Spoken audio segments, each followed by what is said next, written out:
Distinguished members, thank you for this opportunity.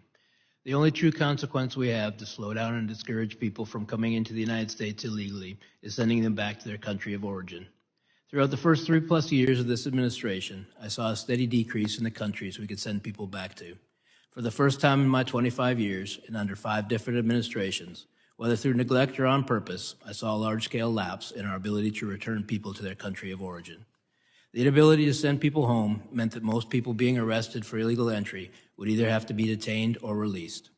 The current administration, however, from day one, made a point of decreasing the amount of detention space available nationwide. Immigration and Customs Enforcement's funding for detention has steadily been cut and private detention eliminated. The fact that so many illegal aliens are being released into the United States spread worldwide very quickly. As this happened, the numbers the Border Patrol encountered illegally crossing the border increased exponentially. The impact to me and my agents were significant. Sectors were ordered to take in and process all the illegal aliens encountered on the border. The Border Patrol saw groups of hundreds and thousands coming into the United States and turning themselves in. These numbers pulled 80, 90, sometimes 100% of the agents on duty away from the border. Border Patrol zones across Texas, Arizona, and California had no agent presence for weeks and months at a time. Those who did not want to be caught could simply walk in. We have no idea who and what entered our country over this time. Throughout 2022 and 23, I sent agents to Texas and Arizona to count gotaways. Those sectors could not even put enough agents in the field to see what they'd missed. Simultaneously, in San Diego, we had an exponential increase in significant interest aliens. These are aliens with significant ties to terrorism. Prior to this administration, the San Diego sector averaged 10 to 15 SIA arrests per year.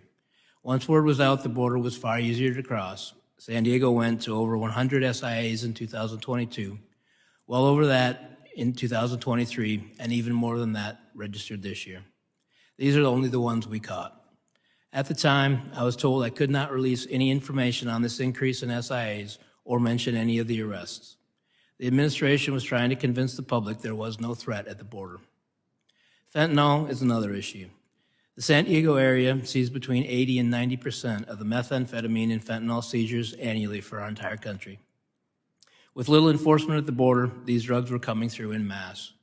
During my last year in San Diego, the price for a single pill of fentanyl, for example, went from $10 to 25 cents.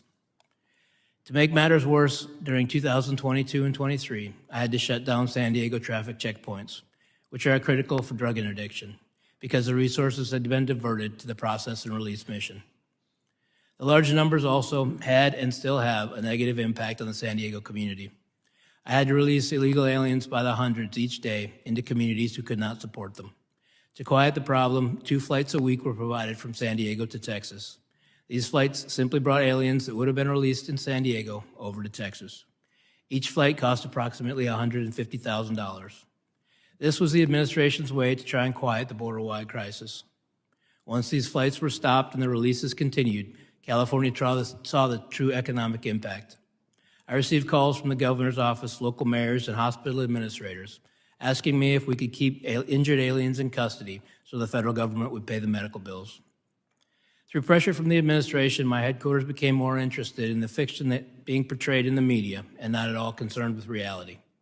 Each time we asked for help in dealing with a new issue, it fell on deaf ears.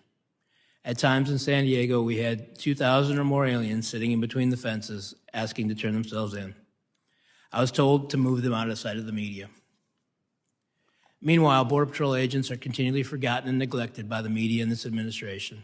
These agents deal with death, women and children that have been raped, abused, trafficked, bought and sold, families that have spent months in terrible conditions, sickness, and despair.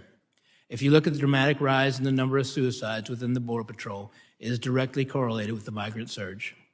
The agents have been pushed beyond their limit, and this has greatly impacted their physical and mental health. While current numbers of aliens crossing our border are lower in comparison in recent months, there's a reason for this. After nearly 4 years, this administration finally started to ask Mexico for help in slowing down the traffic through their country. This and other actions make a difference, but why has it taken so long? All of these tactics were being used before this administration took office, but this administration stopped or greatly limited them. I'm also concerned this will not be maintained. The problems we are facing at the border have solutions. These solutions can be quite simple and cost far less than the mess currently occupying so much time and money. The return to a policy of enforcing the law and returning illegal aliens to their home countries is required. Thank you.